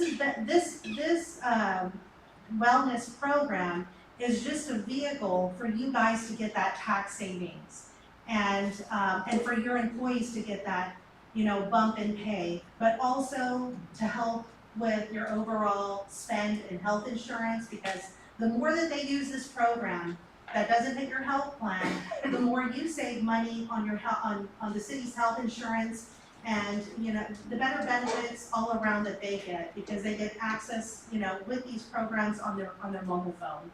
And if you wanted to add to that, Well, real quick, I'm just gonna answer your question, though, specifically, it doesn't interfere with any of your voluntary products. This does not conflict with that. We're not here to talk about taking over for any of your voluntary services or products. This is separate. It's So, independent. but if the Section 125 is already being administered with that, No, there's no interference at all. This is totally separate. I have I don't know, maybe late to dinner here, but, there's more here than we could probably understand in a 5-10 minute presentation, so it's kind of hard to get any kind of informed opinion about all this, but, all of these tax savings are through pre-tax, structuring pre-tax benefits, that way, but they still cost money. And there's in the example that you have here on in the backup that I was reading through, there's an SIMRP reimbursement. What is that? And Yeah, who so pays that? So that, you're correct. So you see a premium that's going to be pre-tax through Section 125, right? And that is the cost of the program. That's the value, the fair market value, and the cost, the retail evaluation of all of the plan program benefits, right? That 1173 that you see. that 1173 is a value. It's not a premium. it's not something you're gonna pay, it's just a value that was valued by, the Department of Health and Human Services. What they did is they looked at this attentive program and they made a value on it of $14,000 and I think it was $14,076. $76. That's the value of the particular plan. Yeah. Yes, Now- and what they did with that value is, on this monthly check is they divided it by 12. And that's where you get the 1173 pre-tax savings. This is just another pre-taxable benefit for your employees. And it's not a premium, it's just something that's taken from the gross income, and that's your taxable income. And what do you all pay taxes on is the taxable income. Would you like to Now, add that? I want to add one thing. So anything that's pre-tax, it's got to be classified as a group health plan. You can't just pre-tax, your haircut, right? Of course, that's an exaggeration. There are certain things that qualify for pre-tax, and our plan does. What you asked about was that SMRP. What is a SMRP reimbursement? I mentioned early on, and I know it's late, and I apologize, but I did mention that the construct of our plan utilizes codified Treasury regulations. The SIMRP is an acronym for Self-Insured Medical Reimbursement Plan Document, right? Plan. That is a plan document that, again, our ERISA attorney, creates upon your behalf. And that is what is allowing that 1173 reimbursement on a non-taxable, non-accrual basis, okay? Now that happens provided that every employee utilizes the program at least one time per year, right? Got to have some level of risk shifting, and that is where our risk shifting occurs. Now, there are two stopgaps to ensure not only do we have a compliance department that makes sure each employee utilizes the program. They're going to use it actually way more than one time per year, but you can't say 100%, right? You have to say, in the event they don't, what are the stopgaps? You have an open enrollment that occurs, right, where everyone gets educated in the plan. Once they enroll in the plan, they're asked to take a short health risk assessment. It takes about 5 minutes, among other things that they can do. But at the very least, they have to do that. So that is a stopgap. Then you have all of the time in between your initial enrollment and your re-enrollment as a stopgap, right? They will naturally utilize the plan sometime in that particular time frame. And then lastly, the last stopgap is at re-enrollment prior to rolling into the next year. We would have access, I say we, Melba and team would have access to those employees to make sure that utilization occurred, right? And we provide at Attentive all of those utilization reports at the frequency that, the client desires to make sure that we understand very clearly what those utilization thresholds are. But that's a long way around it, and I apologize again. I know I'm probably standing between you and dinner, but that is what SIMRP reimbursement is. That is the codified Treasury regulation, specifically 1.105-11 of the IRS code, which allows for that reimbursement. Is this something we're proposing for next fiscal year or is this just kind of FYI or?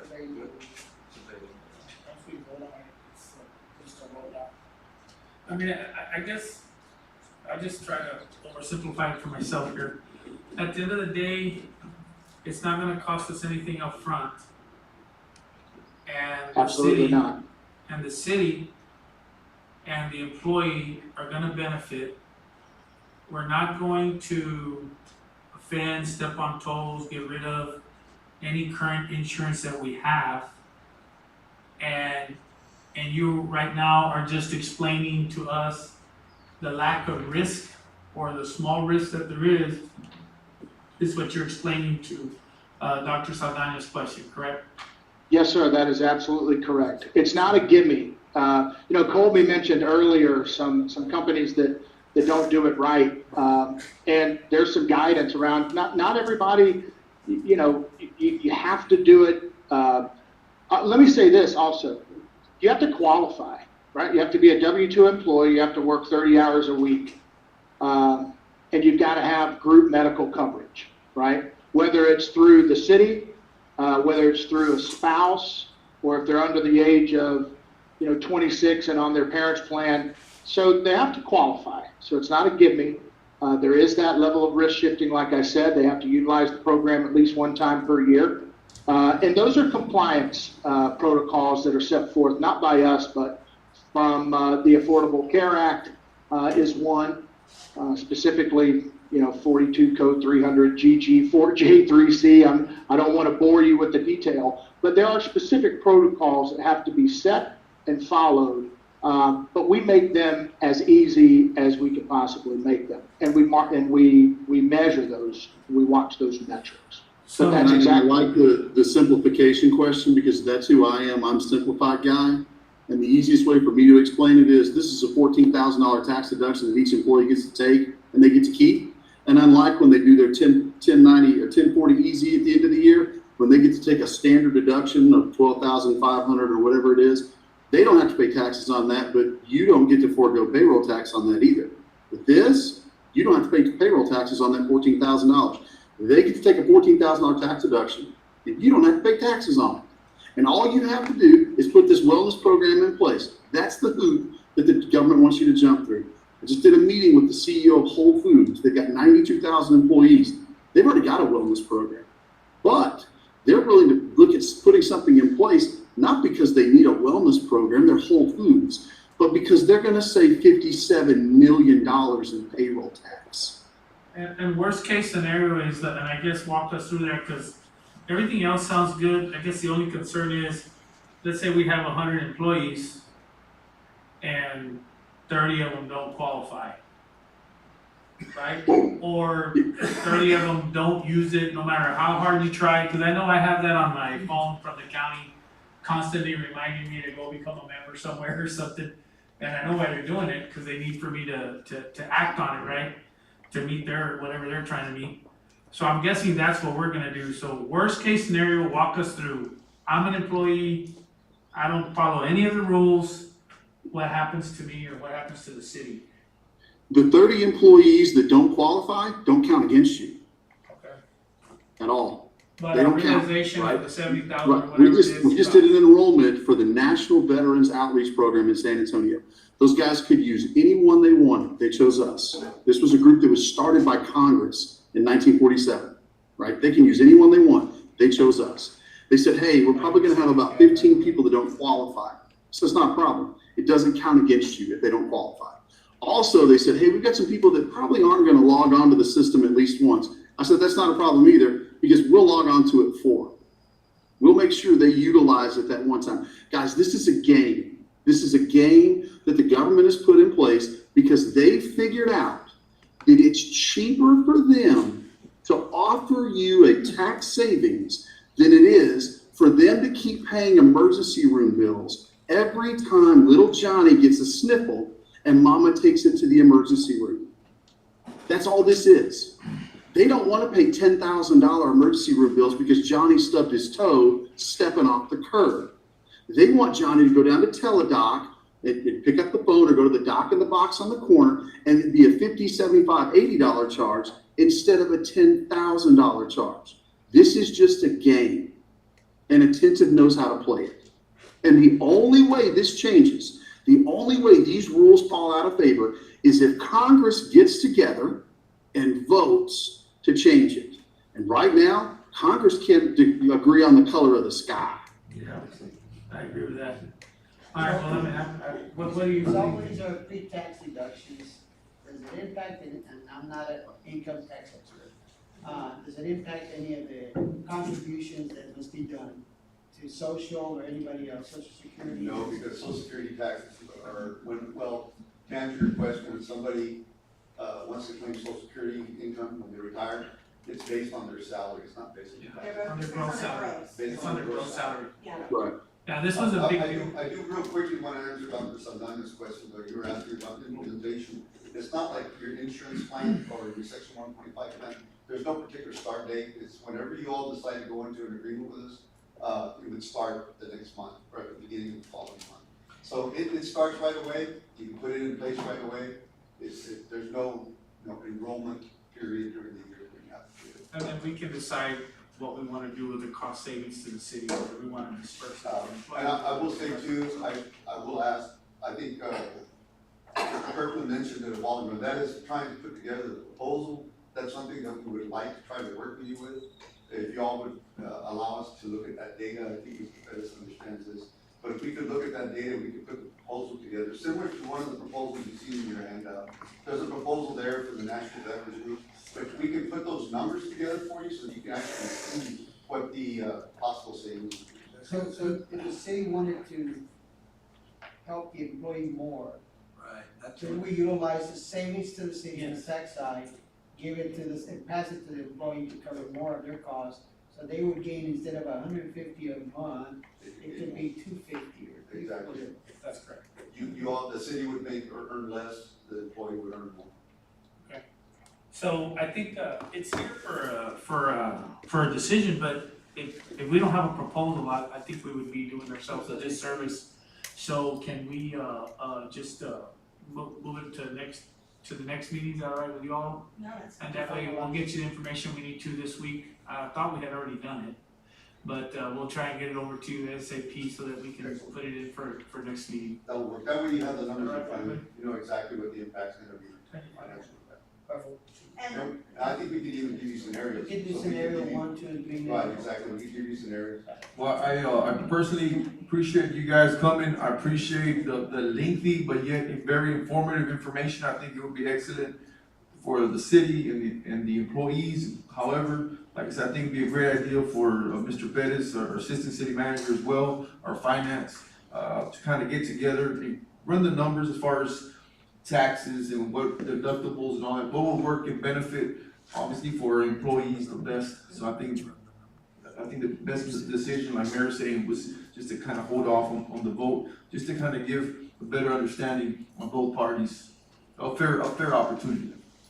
Alright, so, we'll go ahead and table this, I believe it's gonna be in 2 weeks. And thank you so much for your presentation, and again, it was very well explained, so, Mayor. thank you so much. I make a motion to table the item. I have a motion, Commissioner Howell, do I have a second by Commissioner Garcia, all those in favor say aye.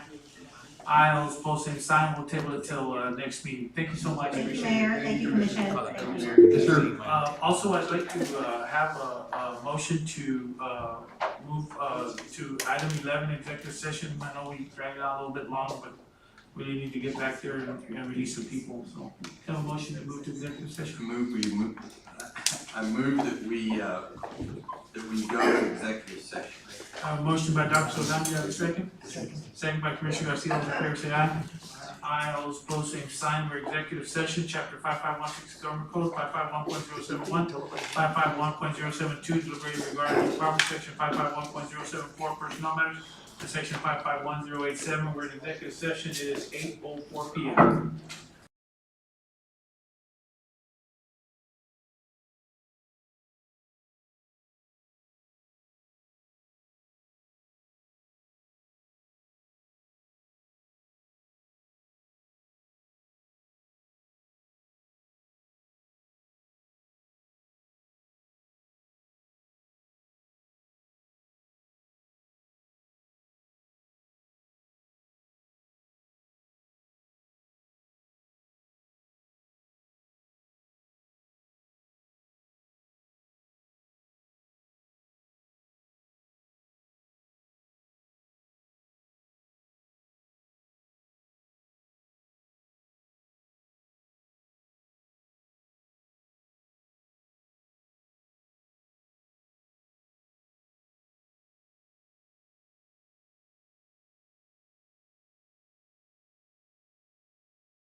9:32, and I call this meeting back into regular session. Going back to item number 9, bids and contract, present, discuss, consider, possibly take action regarding approval of annual contracts for services. Item I, or 1, electrical services.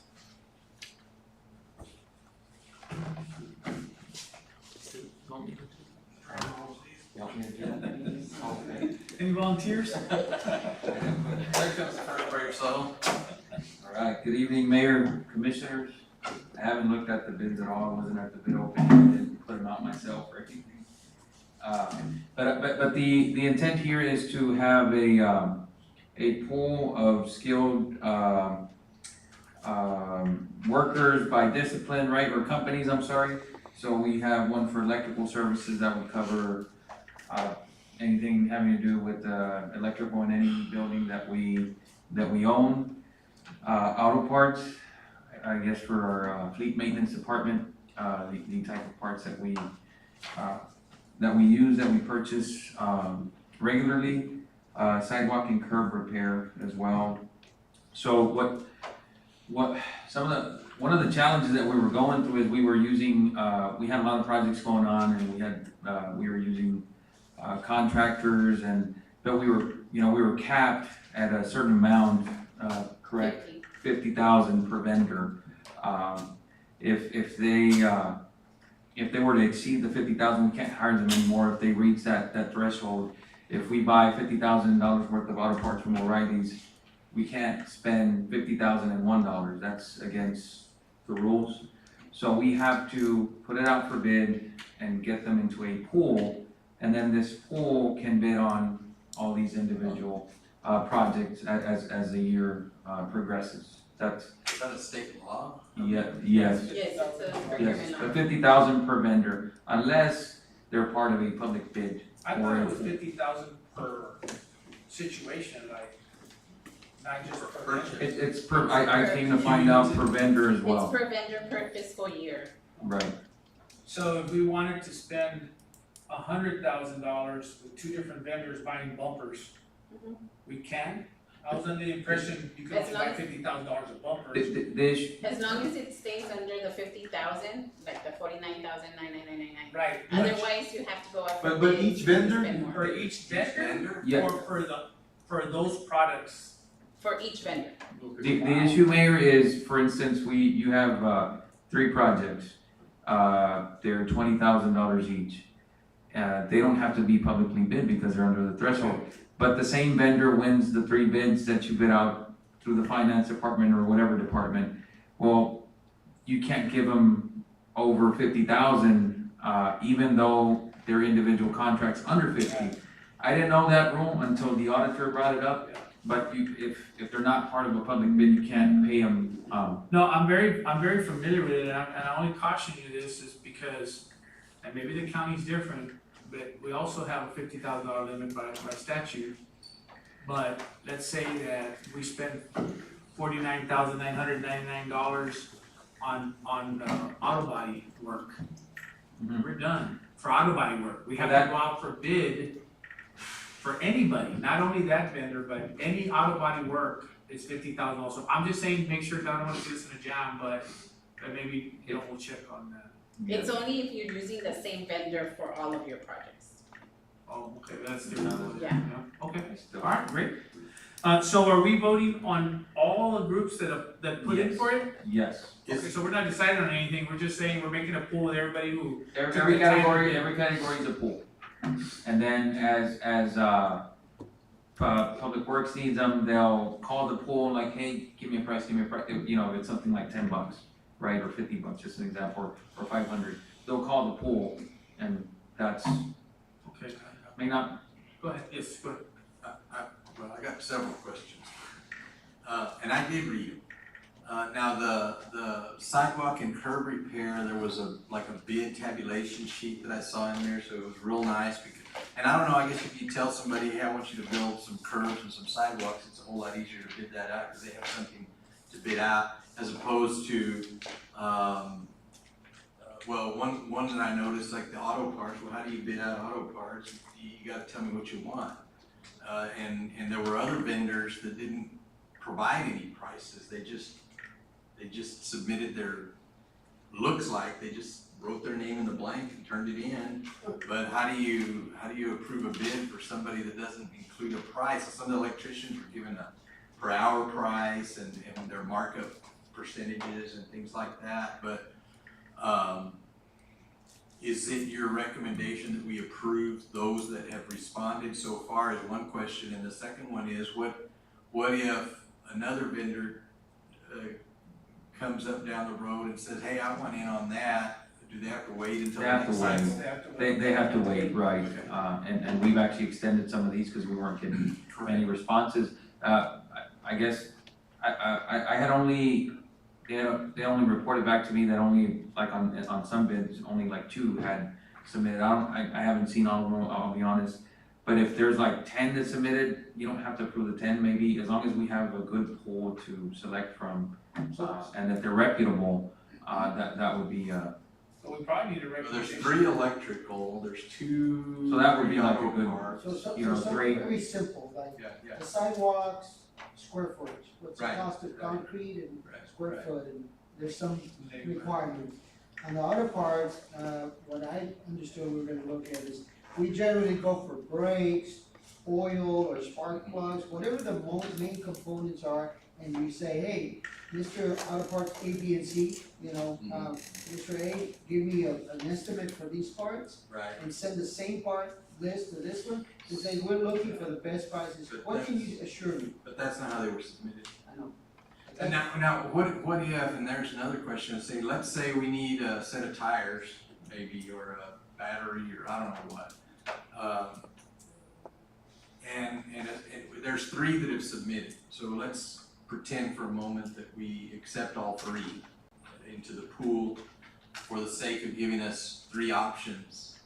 But my concern is that we exercise those 3 options, so that if you wanna buy something, that we don't have somebody that just says, well, there's 3 I wanna go to, but my buddy's over at this store, so I'm gonna just go buy there. I'm not gonna price check. I mean, I would hope that we would say, if you're looking to buy something, that you're gonna call all 3 of those vendors and you're That gonna is how take- it should work, yes, Okay. that's They how. would still need to Should work or submit, will work? they would still need to submit the 3 quotes from the vendors in the Will pool. work.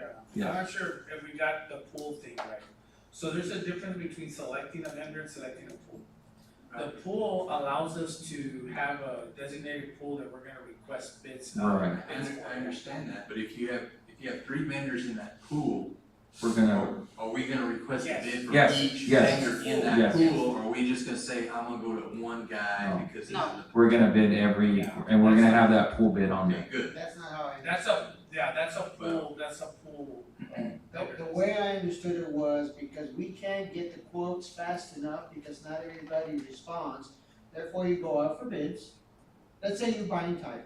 Yeah. Right. There's three companies, you go out there and say, these 2 are giving us the best prices on the main tires we use all the time. And so you put them in a contract. Why? Because they don't respond to the bid process, and it delays the whole PO process. So you put them in a contract, and you can go to them all year long. Yeah. To those 2. And you shouldn't have to go out for bids again, because that's what you're doing. Well, the right quotes actually, they're like one day, you call them and they say, hey, I need 4 tires, do you have them, yes or no? So, yeah, No. so, sir, if. But that's the way I thought it was gonna work, so that we avoid I need 3 quotes. Well, it will avoid that, We don't have to wait if and- only 1 responds, that's it, that's our pool, the other 2, we don't have to get the 3. But that's not addressing the problem. The problem is, the complaint from the department has been always, I can't get these people to respond to me timely, and it's taking weeks. And then it goes into a month, and you want me to go and fix this, but I can't because I don't have 3 quotes. But the difference is this. When you go out for quotes on an open market, you're relying on them answering you. What you're doing by doing this is you're consolidating the group to a group of people that are saying they're committed to your city, right? Yes. So if they don't do the good job, you're just gonna nix them and say, we're not going to anymore. So the idea is that they call them, and it's as simple as, hey, do you have 4 tires, whatever? Yes, okay, what's the price? No, sabes que, mándame 4. I mean, that's the idea. Now, on the one that I see a little differently is, like on the sidewalk ones, that one, there's a set price on all of it. Yes. On this other one, you don't know what you're gonna buy. You don't know if you're gonna go buy WD-40, you don't know if you're gonna go buy brakes, you don't know if you're gonna go buy lights, all that. So I know there was prices on, and there's gonna be prices on some of them, but I know the feedback that and I know contractors, we put some quantities in there. If you don't give them the entire quantity, and if you say, if there's 3,000, but you're only gonna give them 50, he's not gonna give you that price for the entire. So, I know they put prices on there, it's kind of like to gauge where they were at, maybe from there you can dwindle it down to the. But that gives you an idea. But it gives you an idea, but if you give that contractor 50 feet when he bid on 3,000, he's not gonna give, I mean, he may. And we're already, I honestly think that we're better off than we were on the open market trying to find stuff, which is what you guys, So your it's guys very are time doing. consuming. Very time consuming.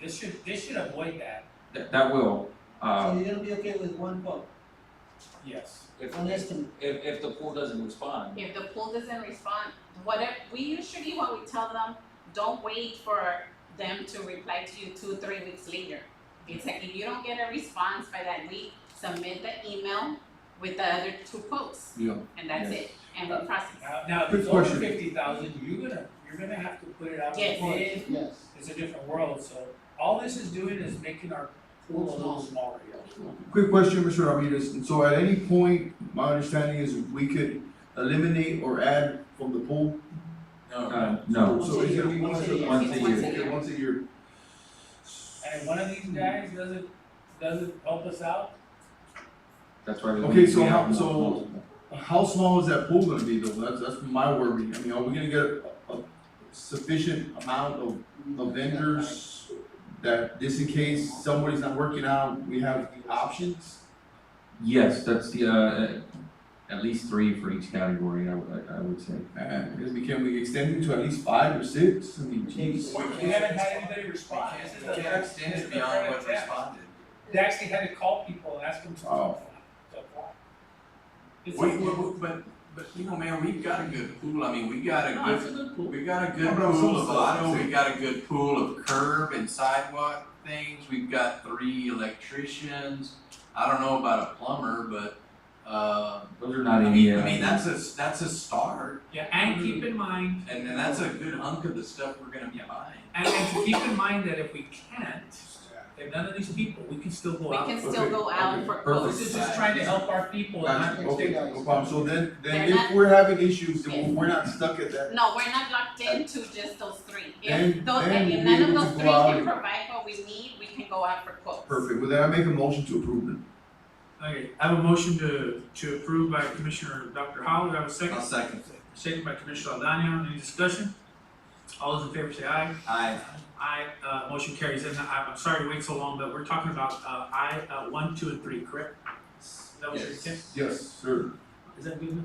Alright, moving on to item B, approval of medical director agreement between Dr. Andrew Levine, MD, and the City of Mercedes Fire Department EMS.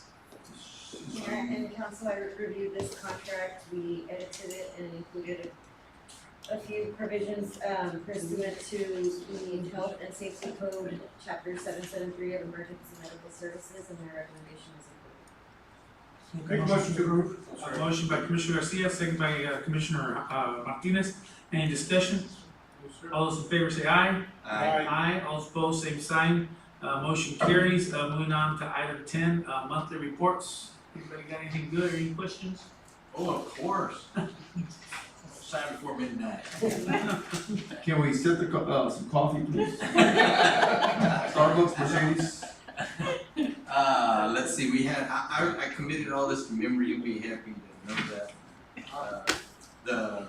Just comments, not really any questions. Huh? Go ahead, sir, I'm ready. Are you ready? Yes, sir. You got a sharp pencil? Yes. The, Tablet. Unlimited the cloud. Number 1. okay, okay.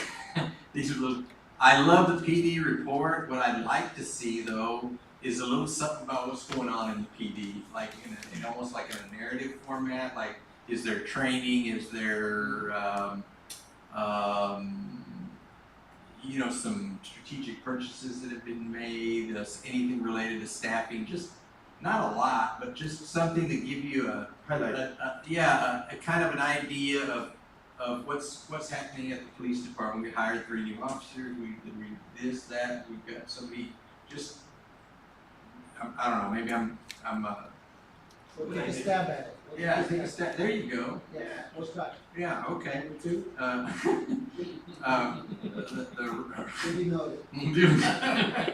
the recreation center, I thought it was a great report. I like what's going on over there, as I do with the library and city secretary and HR is all good. And on the finance, I can't remember, the only comment I had there, and I already forgot to highlight a lot of stuff, but maybe the only comment there is to acknowledge the increases in sales tax revenue, which continue to be on the good side. I like that. That's Great good job to on know. the audit. And great job on the audit, yes. Second year in a row. Great job on the audit, and that's it. See, that was relatively painless. And we're still on the upside. We're on the upside, correct? We're not on the downside? No. Perfect. Lieutenant, are you on the chief feed you to be the guy on the hot spot here? I guess if any questions arise. I would like to, Maybe on the dog issue, if you can come up for a little bit, I just wanted to, so response-wise, I can honestly say that every time that I've made a call or that I've asked the city manager to make a call, you guys are getting out there right away. I have no complaints about that. But I don't know if it's the time of year, man, but they're all over again, man. Spring. It's like we can't. Some of them have learned when to cross the street. I mean, they're reading lights now. Yeah, they live both. They recognize the new truck when they get here, right? They wait till it's green and then they all cross So together. I don't know if there's I don't know if there's a game plan. I know that I saw like, and again, I gotta say this, I have seen a remarkable improvement. And people don't think so because their trash is getting knocked over, so they're thinking nobody's doing anything, but trust me, I can see the fact that there's less dogs out. I see more cats. I'm guessing because of the dogs, right? But there's less dogs, more cats, right? But That means less but rats. there If is you're really cats, we're gonna have rats. I don't know what we're gonna do about this, man. And then there's roaches, so. So anyway, so I don't know if we have like What I can do probably a game is plan. a monthly report, a separate monthly report added to as far as what they're doing, what they're bringing in. And as far as bringing any cats, dogs, wildlife and so forth, transporting to. Duck watches. Duck watches, I guess, and to. Always a possum. To you all for the next go around. Okay, and again, I'm not doing this as an indictment on y'all doing something bad. I just wanna be able to tell the people.